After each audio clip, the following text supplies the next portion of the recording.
Hello everyone, my name is Aadityaraj Rajit and my registration number is URK23CS1010.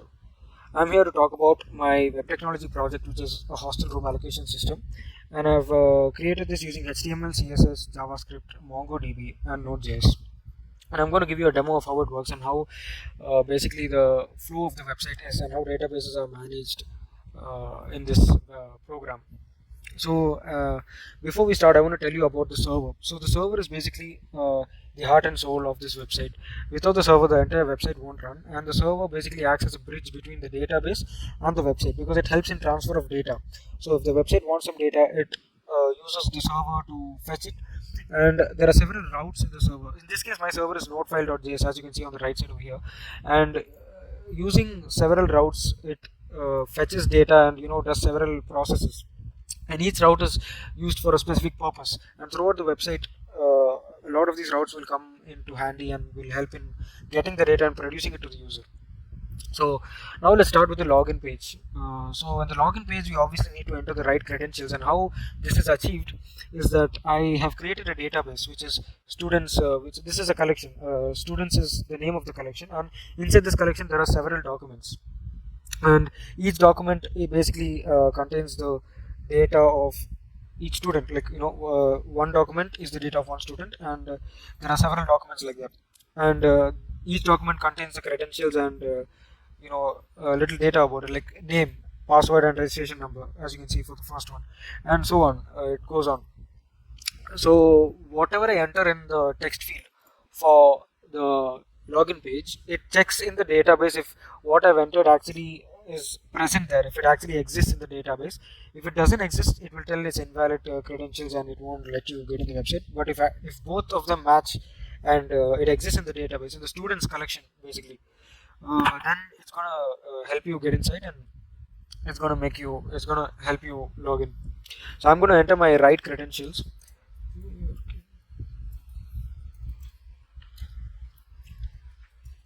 So these credentials are actually present in the collections. So right now I've entered another page. So this is the home page. So it tells me like a short welcome note along with my registration number, and it asks me what is the type of room I would like to choose. So now let's have a short look at the code over here. So the starting is the main.html code, and I've also applied Bootstrap to make it look more professional and better. And main.js is where the some of the logic parts happen, where some data is fetched. Requests are done to fetch data and actually verify if the credentials entered are correct or not. That's how the starting page works. So next, right now I'm at the home page. So in the home page, what happens is it asks the user, like, where do you want to navigate to? Do you want to see the one-seater rooms, two-seater rooms, three-seater rooms, or four-seater rooms? And let's say, for example, I want to check four-seater. Okay, now in four-seater rooms, it shows me the list of rooms available in the four-seater rooms, collections. Now how this is achieved is that if I go to now the compass, I can have a good look at all the collections present there. Now in the four-seater rooms, if I open that, you can see that there are several documents present, and each document is basically a room. So it starts from room number 400 and it goes on till 415, and over here there are four values, as you can see: st1, st2, st3 and st4, and each value corresponds to one student. So since it's a four-seater room, there are four values. If it was a three-seater room, it would be three values. So right now all the values are null, and I'll show you a demo about how they are going to get filled once you book a slot. So say for example, I want to book I want to book a slot in room 400. So I can get a visual representation over here about all the slots which are filled and not filled. So right now room 400 is completely free. So I can go there, and it says over here no students in this room. All four slots are available, and I can go ahead and select this room. And it says over here room 400 booked successfully, and I can click OK, and my name and registration number actually shows up here, and it shows the current occupants. Now suppose I had to log in through a different account, and I'll show you that. Now I'll go to the home, and I'll show you what are the updates which have happened. So first of all, once I have booked the room, you can notice that there's a leave room button which appears here. This was not there before because I did not select a room before, so it doesn't make sense to have a button to leave the room. So it only comes if you have actually booked a room. And as you can see, one slot is taken over here, in room 400. And now I can have a look at the other rooms too. I can look at 3-seater rooms, and room 300 has 2 slots taken. I can check the occupants in that room. So there are 2 names over here, and I can go back. Now suppose I want to leave the room. I can easily leave the room also by just clicking this button. It will ask for a confirmation, and then successfully left the room. And if I want to book this room, 1 slot is free. If I select the room, it's selected, and now you can notice that that entire room has been highlighted in red. So just to give a more clear visual representation about to show that the entire room is full, just to highlight to the user and make it easier for him to understand properly. And when it comes to the database part, I want to mention that there is another database called as there's another collection called as occupied. So in this collection, it contains the details of each student which has booked a room. It doesn't matter which room, it can be a 4-seater, 3-seater, 2-seater, any room. As long as the person has booked a room, it enters into this collection. So the point of this is that we don't want to we don't want the same user to book a room twice, or more than once. So this is achieved using the occupied collections, because once a user is in the occupied collections, that user is not eligible to book again unless he or she leaves the room.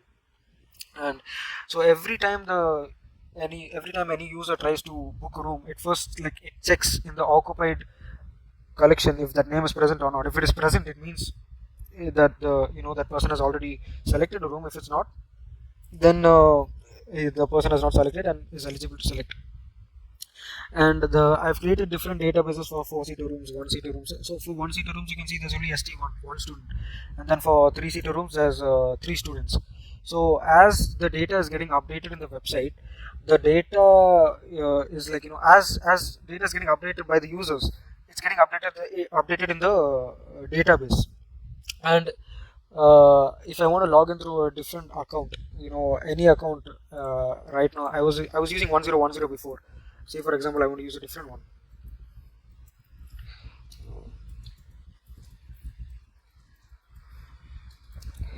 And I'm in a different account now. As you can see, there's a different name, different number, and I can still see who has occupied what rooms, 3-seater, and I can see the same details. It's all connected, and it's all real-time updation, and that's basically what my project is about.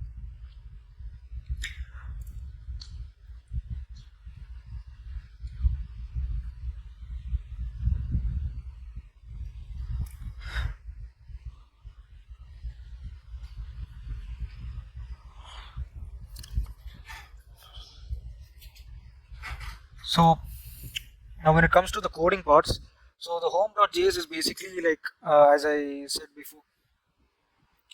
So when it comes to the coding part, this is the home.js file where the logical part is there. So this where there are actually some functions which are done to properly execute all the tasks and ensure the smooth running of the website.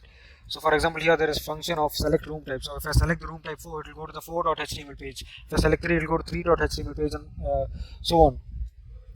And a lot of times data is fetched using the server, and that is exactly why the server is an essential part. It contains so many routes, and a lot of routes help in just fetching data and giving it to the website and producing it to the user.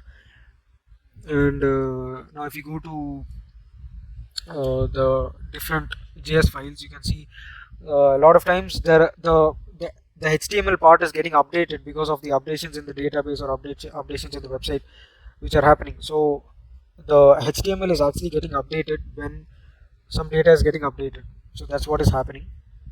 And if you check about the room details, so the room details for.js is basically, it shows you the people inside each room. So if you enter one room, it will open that specific link and it will show you the people in that room, and you can get a clear clarity about what room to choose, and it's a better visual representation basically, and it even gives you an option to leave the room if you wish. So that's basically about my project. Thank you.